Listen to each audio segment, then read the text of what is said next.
Hello everybody, welcome back to Tom Reads Things. My name's Tom.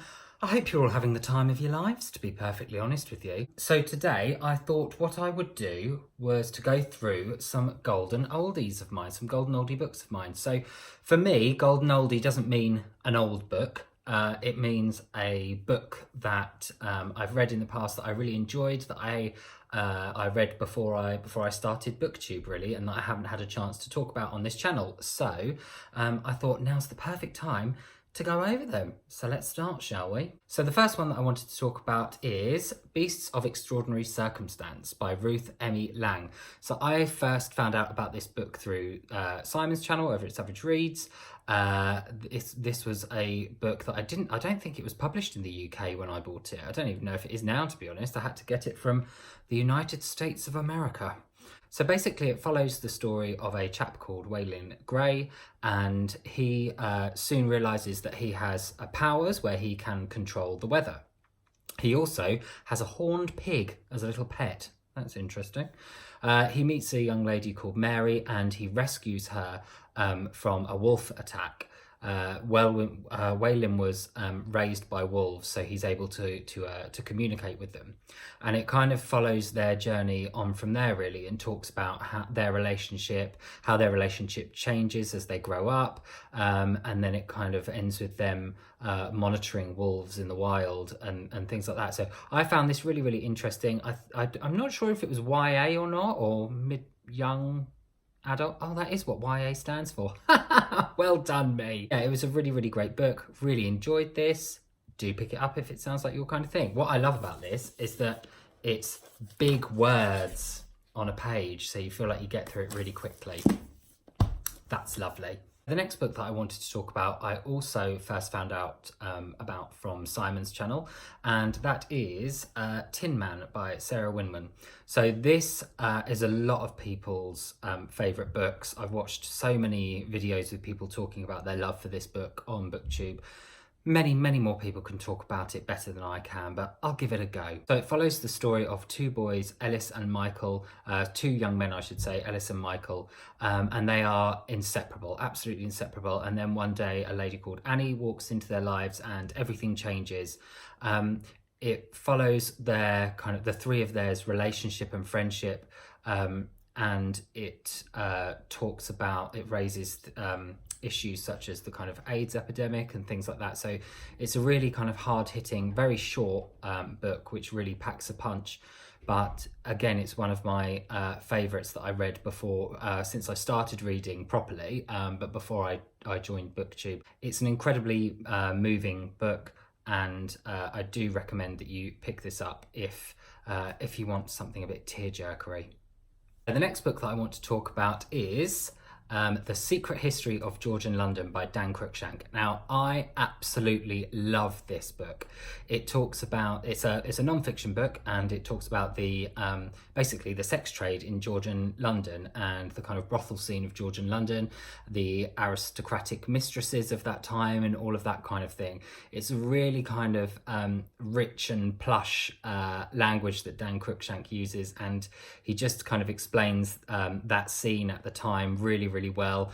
As you can see, it's quite a thick book, but you would absolutely tear through it. It's so interesting. I think this is probably where I first got my obsession, if you like, for the Georgian period and Georgian London specifically. It was such an interesting time socially, and yeah, really enjoyed this book. Very interesting. I haven't actually read any more of Dan Cruikshank's work, but I definitely will in the future. If you have any recommendations for other Dan Cruikshank books, do let me know in the comment section down below. So the next book that I want to talk about is a recommendation that I got from Lauren's channel over at Lauren and the Books, and that is The Vegetarian by Han Kang. So this book is really interesting. It's only very short, and again, like Tinman by Sarah Winman, it really packs a punch.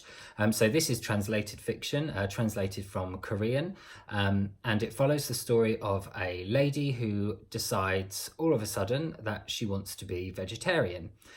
This is kind of unheard of in Korean culture, and her family assume that she is suffering from mental health issues. As the story goes on, the lines are blurred between her personal choices to be a vegetarian and mental health issues, and you kind of don't know which is which, whether her wanting to be a vegetarian is kind of like just normal her wanting to be a vegetarian, or whether it is actually mental health issues. So this is really interesting.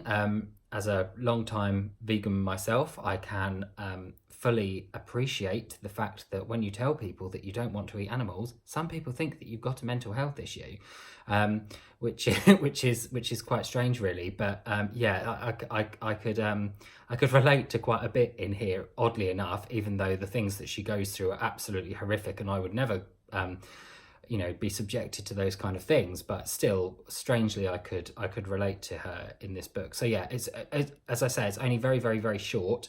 So if you are interested in this, do give it a go. It was the winner of the Man Booker International Prize in 2016. So there you go.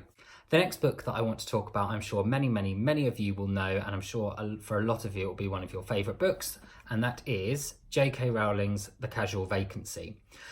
So I read this, I think, when did I read it? About a year and a half ago.